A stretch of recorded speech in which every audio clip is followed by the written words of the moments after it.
What's good, YouTube? It's your boy D-Rib. Hey, today we got another special video. Today we're going to be reacting to 20 of the worst WWE finishers of all time. First time clickers, trying to make sure y'all gonna hit that thumbs up and make sure y'all subscribe because we're almost at 4K. And once we hit 5K, we'll do some actual training. Alright, some actual in-ring training. I have it set up, so make sure y'all just continue to subscribe. I appreciate all of y'all. And we're going to make that happen. But look, I apologize for last week. I'm gonna say this again because this is the third video for today that I recorded. Last week I tried to record for y'all and my computer completely died. I'm not even using the same thing. I'm using something different right now. That computer died. It won't even turn on. So I can't even. I was literally uploading a video too. That's the crazy part. I was uploading for y'all. I was uploading and it died. Won't even turn on. It's tough.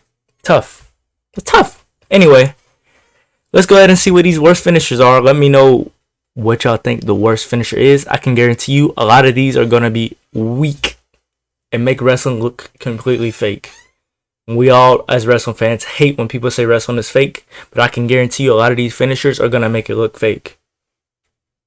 Are the top 20 worst WWE finishers of all time. Starting at number 20, John Morrison, Starship Pain. What? Let me be clear, the Starship Pain looks absolutely amazing. The fact that John Morrison's able to do this is awesome, but the impact is where this finisher really lacks. So often, it looked like Jomo just barely hit his opponent. Even when the move did connect properly, it lacked the serious impact a finisher should have. Again, Starship Pain is a thing of beauty, but it's a prime example of a finisher that focuses on style rather than substance. Number 19.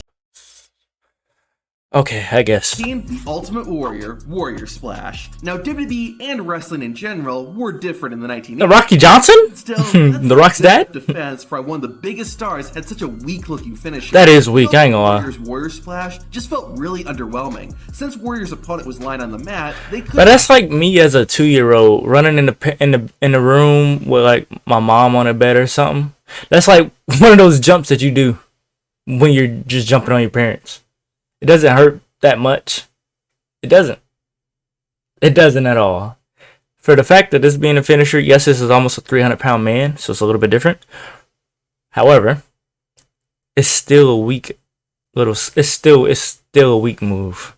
Really sell it. On top of that, Warrior's hands and or knees would often hit the mat first, minimizing the impact. If the splash had been performed from the middle or top rope, it would have looked a lot better. As it is though, the Warrior Splash was a real flop. And he doing it on his back. John Cena, STF. Some people say Cena. Oh, sometimes the SCF do look kind of shaky. I ain't gonna lie. I agree, especially when his submission finisher is garbage. The move itself is actually great, but the way John Cena specifically does it is terrible. The majority of the time, it looks like the opponent is in more pain due to Cena's arms pushing against the side of their head than Cena choking them out. Yeah. It's fortunate too, because there are times where sometimes he does choke him. STF really well. I'm not sure if John Cena loosened his hold to make it safer or what, but the STF like that. That don't even look like it hurt. It just probably hurt the leg. Chris Benoit, diving headbutt. Not only is Chris Benoit the diving headbutt is weak. Finisher, the diving headbutt. The move can have some serious health risks if it's botched. However, on top of all that, the move just doesn't make a whole lot of sense. I like the diving headbutt.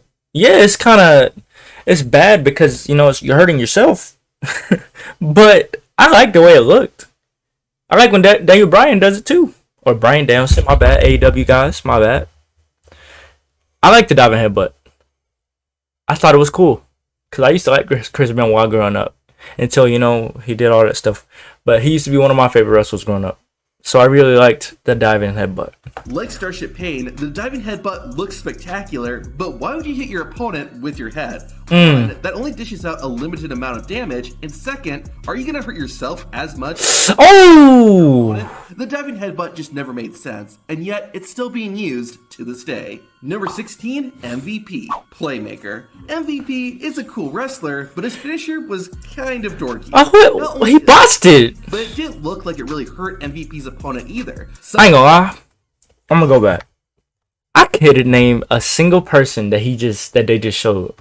Not only did it look silly, but it didn't look like it really hurt MVP's opponent. I don't know who none of those guys are. They're all what? local wrestlers or something. Sometimes it actually looked like MVP hurt his knee more than the person taking the move. Now, Randy Orton used the same move as his finisher early in his career, but at least he quickly ditched it. MVP, on the other hand, has continued to use the Playmaker for his entire WWE career. Number 15, Toxic Attraction, Toxic Shock. Moving on to tag team finishers, Gigi Dolan and JC James' Toxic Shock was shockingly bad. Similar to John That is kind of weak, I ain't gonna lie. It's a clothesline and a bad move. It's Dolan and James' execution that wasn't good. More often than not, Gigi or JC would miss their kick or just not make a solid connection, causing the move to look awkward. Again, the idea of the finisher is good, but when you're constantly having trouble executing it properly, it's time to stop using it.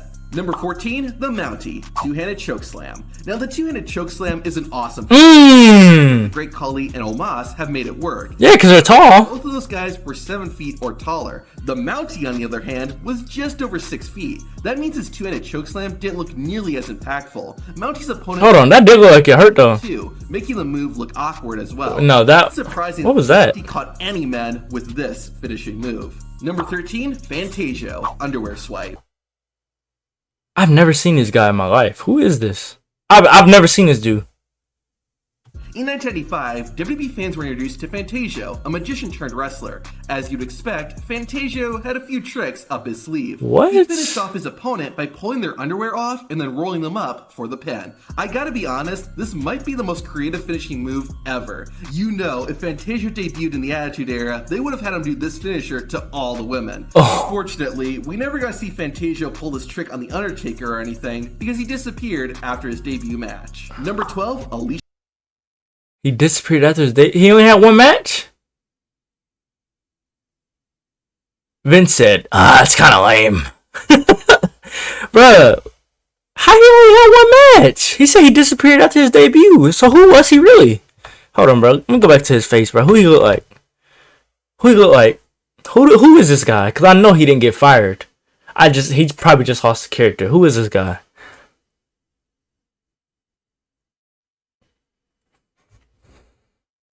That's tough. That's tough.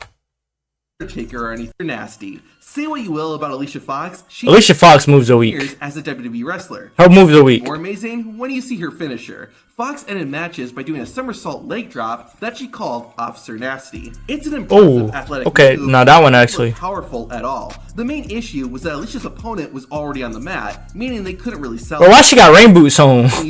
Nasty as her finisher for about 2 years before only making it. She wrestled for 7. Oh! What kind of name is Officer Nasty? Number 11, Battle Cat, feline antics. If you've never heard of Battle Cat, then you aren't missing much. This feline made its WWE debut in 1990 and only had 3 televised matches before calling it quits. The character was only going to go so far, but Battle Cat's finisher didn't do himself any favors. Cat would run around his opponent, pounce on them, get it, like a cat, and then cover for the pin. That's all there was to it. What? Battle Cat's knees that were supposed to be hitting his opponent, but it never looked that way. Maybe he could have perfected it if he had been around longer, but I think feline antics was dead on arrival. Number 10, Gigi Dolan, Gigi Driver. This video isn't meant to be an attack on Gigi Dolan, but she's had some bad finishers. This one really isn't even a finisher, it's just a fancy looking roll up. I guess Gigi is supposed to be hitting her opponent with such momentum that it causes them to get knocked out, or something, but it doesn't look that way. Mr. Perfect had a similar type of finisher, but he would hoist his opponent— yeah, he would hold him— and send them crashing onto the mat. Dolan just pushes her opponent down, and that's it. Number 9, the Bushwhackers, the Battering Ram. Another tag team finisher, and this— He said, wait. Number 9, the Bushwhackers,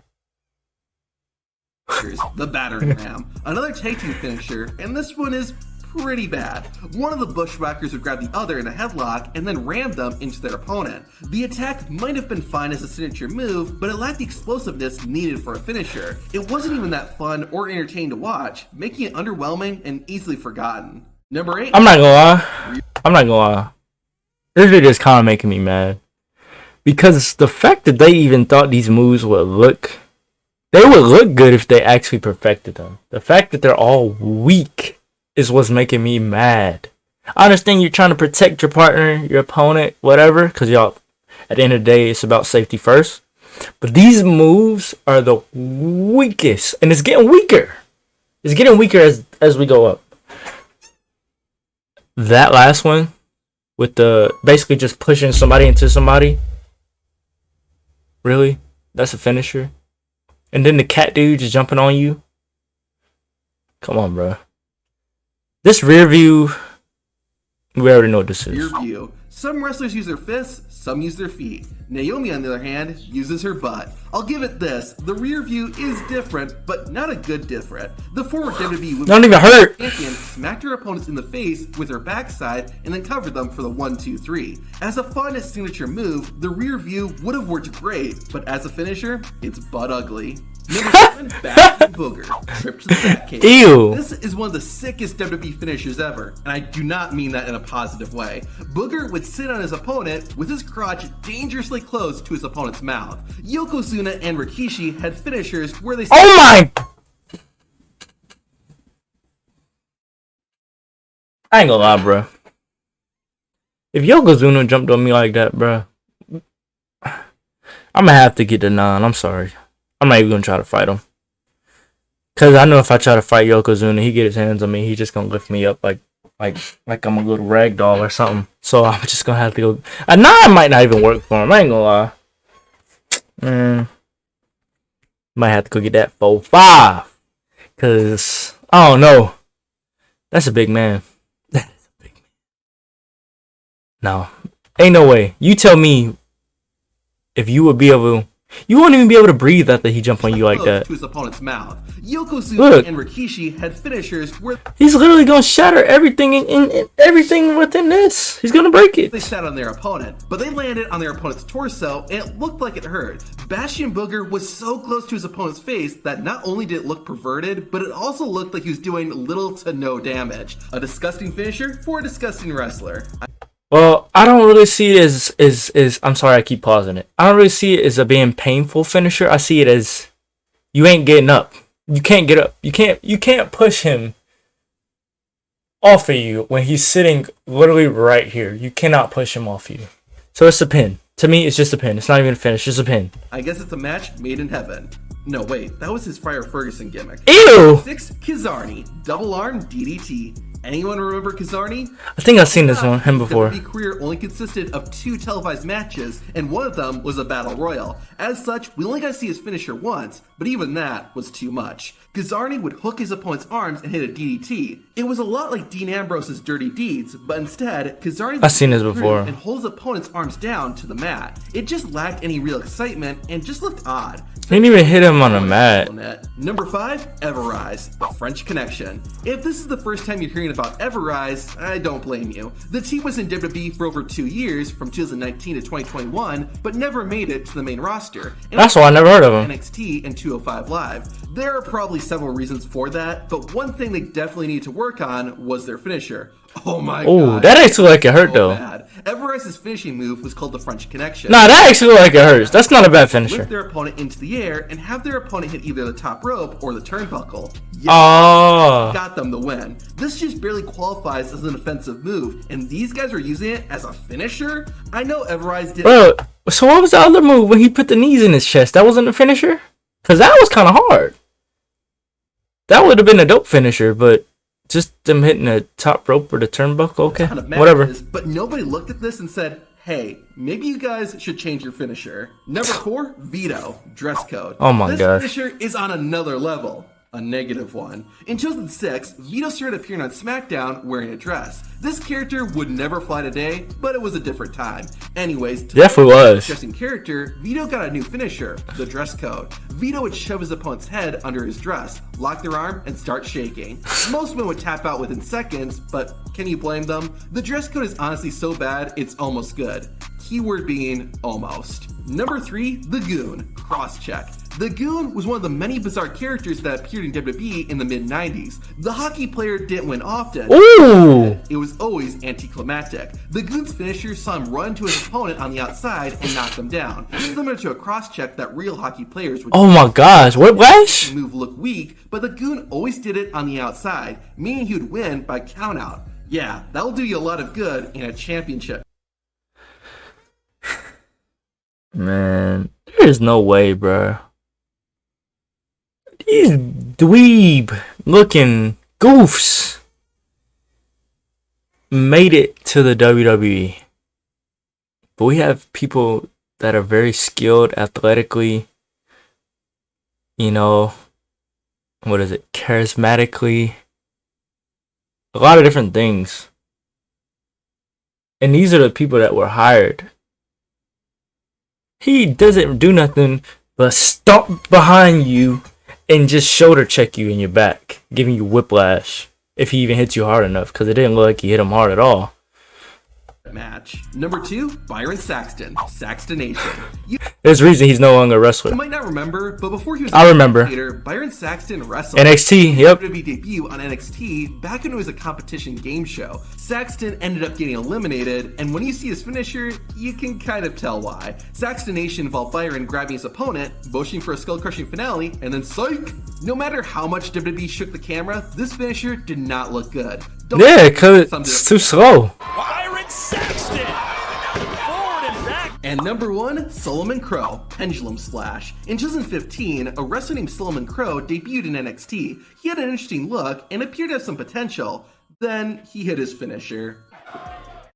Look at this! Hooks the leg! And that's it! This move was called the Pendulum Splash, and while it is the worst finisher of all time, at least it's safe to perform. Which finishers? That is not the worst. Okay, I'm gonna say that is not the worst finisher I've ever seen. It's not. It's not. It's not. That's not the worst finisher on this list. That finisher was kind of weak and trash, but it was not the worst one on this list. Let me know what the worst finisher on this list was to you, because there's a lot of bad finishers. And I'm gonna say that one was not the worst one. But look, let me know what y'all think down below in the comments. Continue to like these videos. Subscribe if you're new. It's your boy D, man. I'm out.